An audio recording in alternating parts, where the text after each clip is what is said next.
Hey, you, I was thinking about you, and I want to challenge a belief that keeps a lot of capable people stuck. You don't need a new title, you don't need permission, you don't even need more experience. What you need is your voice, because the truth is, your title isn't the problem, your voice is.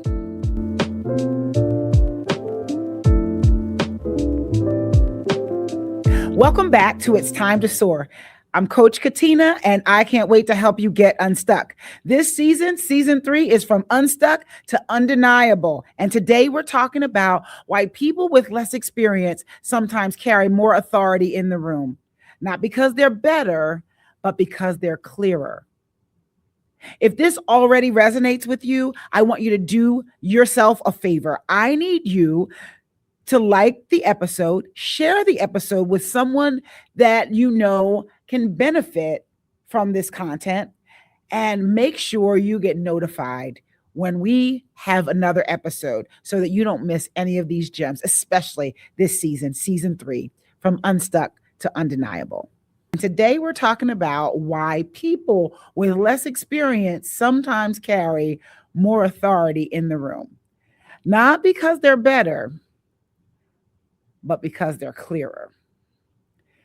So let's talk about it. I know there's a big disconnect between that. Think about that. Why do people with less experience or less qualified maybe have the ability to command a room and people follow them? Has it been a frustration for you? Let's break it down. Let's name it. Somebody speaks up once, calmly, clearly, without apology, and the room shifts. Much as you might even hate to admit it, you feel it. You saw it happen. You felt it, and you watched people react and respond. So suddenly people are listening, and you're sitting there thinking, I know way more than they do. And you might be right, but leadership isn't given or granted to the person that's most knowledgeable. It's granted to the person whose voice signals direction. This isn't just perception. Leadership research cited by organizations like the Center for Creative Leadership at Harvard Business Review, they show that leaders are promoted, you guessed it, less for technical expertise and more for how clearly they communicate decisions, priorities, and direction. In other words, people don't follow knowledge, they follow clarity. I know that it may not feel good to say that. It may not feel good because we've all been there. Well, I'll say I've been there, where I'm thinking in my mind something great, something amazing, and a solution to maybe a problem or a challenge that has arisen. But if I will be honest, there were times when I was getting my thoughts together, putting it together in my mind, thinking of how to say it, nervous to say it, shy to say it, feeling like it's not my place to say it. By the time I did all of that analysis paralysis, someone else spoke up and they said it. It was clear. They didn't apologize. And it might not have been the best solution, but the people followed.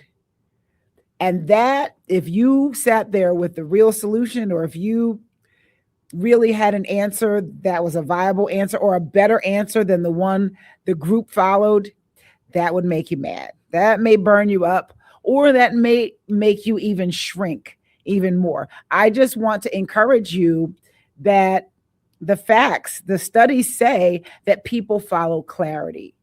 And it's not that you didn't have a good idea.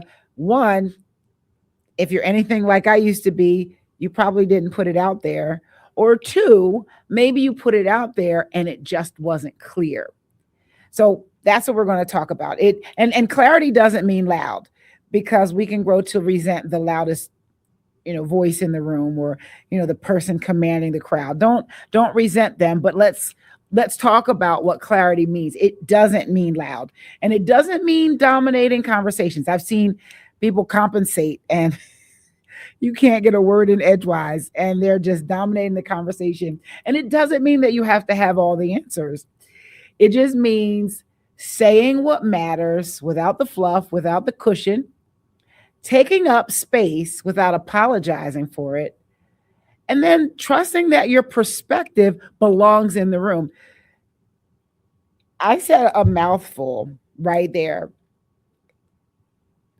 Saying what matters without cushioning it, or without the fluff. And a lot of times people may tend to feel like they need to add fluff because the clear and concise version of what they're thinking doesn't sound as sexy or doesn't sound as articulate, profound, or deep as the next person. But I'm telling you, clarity beats fluff any day. Any day. And the studies have supported that. The other thing that I said was taking up space without apologizing for it. How many times have you been in a room, at a meeting, at a table, in a group where you felt like you didn't belong? It's like being at a wedding and you weren't invited. You're the plus one, but everybody seems to know everybody, or everybody seems to have one way of thinking, or everyone has been at the table longer, or everyone has been in the group longer, or in your mind, maybe they earned their stripes and you haven't yet. Well, see, if that's in your mind, a lot of times when you speak, you're speaking in an apologetic tone, an apologetic tone. It's like I'm going to say this, but I don't really know if I'm right here, or forgive me for saying this, or let me take up a little bit of your time. But truthfully, you don't need to apologize. You're there. Even if you're the plus one, you're invited and you have something to say. So that's some internal work that I want to encourage you to do if that's you. And I know when I work with my clients that are struggling with this, they didn't realize how much they do it.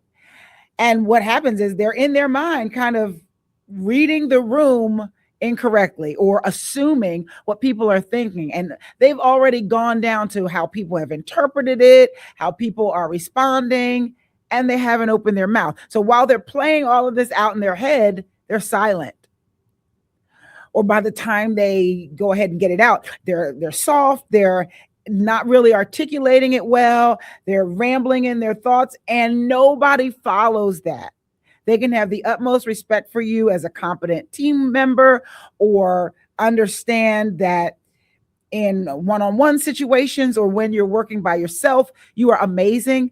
But when you ramble, when you apologize, when you say it and over explain it and feel like you're making an excuse for why you have something to say, it doesn't translate as confidence. It doesn't translate into something that people would want to follow, because you don't trust that your perspective belongs in the room. And we can tell. We can tell that it's like, oh, I'm just glad to be here. Don't just be glad to be here. They should also be glad that you're here. Why? Because you have a perspective that's different than anyone else in the room. You were invited. You belong. You have an opinion. You bring an experience that no one else brings. And even if what you say doesn't end up being the final ruling, the final direction, you have something that can pivot, that can be a catalyst to the movement that needs to happen right now. And so I want to encourage you, if this is you, I need you to take a deep breath and admit, okay, that's me. and maybe you want to visit for yourself where that came from, why it's there. I know when we do the work for the imposter syndrome, we visit the root of where that stems from, where it comes from, so that we can turn it off, so that we can tell it the truth. The truth is, I have a perspective and I belong at the table. That's the truth that we want to tell those thoughts that would keep us apologizing and feeling like we don't belong in the room. It translates. So when your voice is unclear, people hesitate to follow, even if they trust how competent you are. It's not personal. It's human nature. I've watched it play out countless times. Two people, same room. One speaks kind of hesitantly. They're getting to their point, over explaining it, qualifying every statement, like, because I saw this before and I know this before. And then when they have an opinion and they want to say it, they soften it. Well, it's just my opinion. It's just my thought. And you disqualify yourself because no one signs up to follow that. You don't even believe you, is what it sounds like. And then the other one speaks clearly, calmly. Guess who gets followed? Not because they're smarter. And it burns me up because when I've seen this play out, the person who gets followed has a less brilliant plan, a less solid idea, a less baked strategy than the one who kind of mumbled through it. But because their voice signaled confidence and direction, people followed. Because authority isn't assigned, it's experienced. So I want to ask you, how are people experiencing your opinions, your thoughts, and ideas when you bring them to the table? Do you bring them to the table? Are you the analysis paralysis person? Do you think it through in your head? And people like that, maybe they have somebody that after the meeting, they vet their idea and they say, hey, this is what I was thinking. And they say, you should have said that. How many of you have had that conversation? If you have, just say, it's me. That was me. I had that conversation often. If you were looking for a sign to say, speak up, speak confidently, speak and realize that your perspective belongs in the room. This is your sign. Let me be your sign. Let me coach you. And it's not poof, it happened. No, it doesn't happen like that. It's not magic. I need you to tell yourself the truth about what you bring to the table. I need you to say it out loud. I need you to maybe write it on your mirror. I know it sounds like something you've heard over and over again, but have you done it yet? Have you written it on your mirror? Have you looked yourself in the face and said, you bring value to the team. You have great ideas. You have a perspective that's worthy of being heard. And pointing at yourself in the mirror? Or I have a perspective that's worthy of being heard. My idea may not be the final idea, but it's a great one and it's worthy to be heard. It needs to be shared. It needs to be heard. Tell yourself that, because you are trying to rewire your gut reaction, your knee-jerk reaction to something that has held you back long enough. I say long enough, but it's really you that has to say it's been long enough for change to actually happen. So here's the reframe. Your voice is not a personality trait. It's a leadership skill. And skills can be developed. So you don't get to say, oh, I'm not that type of person. You can understand that right now my voice doesn't match the brilliance that's on the inside of me, the strategy that's on the inside of me, the innovation and creativity that's on the inside of me. But because it's a leadership skill, it's something I can work on. It's something that I can develop. So you don't need to pretend to be someone else. So don't mimic, and get in the mirror and practice being someone else. You need to find your own voice. You don't need to be louder. You just need to be clearer. Because remember, talent gets you in the room, but positioning decides what happens next. So you're in the room for a reason, but you pause and you hesitate when you're about to share. You can discover that. And like I said, when we're working with coaching clients that are dealing with the imposter syndrome, whether it's because they came from a toxic work environment or how they grew up, we tend to identify the limiting beliefs. When we do the self-assessment right in the outset, we identify what are some of those limiting beliefs. What do you believe about yourself that is keeping you stuck, that's holding you back, that has you tethered to a certain level but not any further? And so when we understand where it comes from, then we go back and we tell it the truth, and we rebuild that skill based off of the truth and not the lie that was believed. So here's how you can reposition that reframe. You start here. Say less, but mean it. Remove the disclaimers. Let the silence work for you. And trust that your clarity creates safety and not conflict. This is how people will begin to experience you as the leader that you are before the title ever changes. So I said, remove the disclaimers. How many of you didn't really realize that you use disclaimers or apologized for what you were about to say or had a tell? And that's your tell.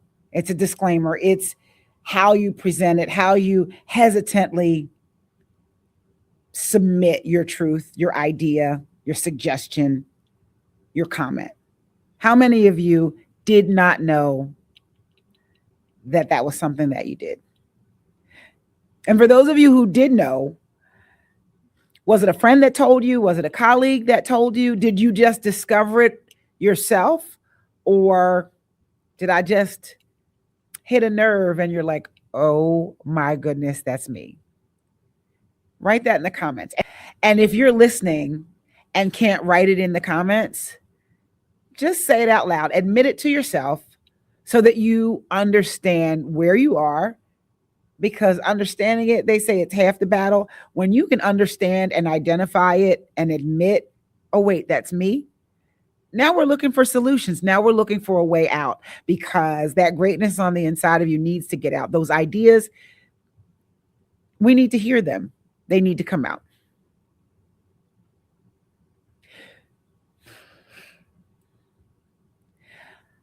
I'm going to have you take a minute and reflect. I want you to think about something. Ask yourself, where have I been softening my voice to make others more comfortable?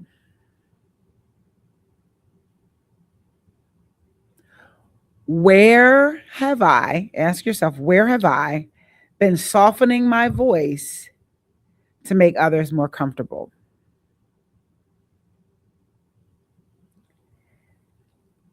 You have your answer? Part B is, and what would shift if I trusted my clarity instead? What would shift if I trusted my clarity instead? If this episode names something that you've been sensing but avoiding, that's awareness, not failure. Helping high performers strengthen their voice without losing themselves is core to the work that I do. You'll find ways to connect with me in the show notes when you're ready. The next episode, we're going to be talking about why confidence isn't loud, it's clear. If you have not already done so, I want you to make sure you share, like, and subscribe to the channel so that we can continue this journey together. Because, hey, I was thinking about you, and you know what I was thinking? It's time for you to soar.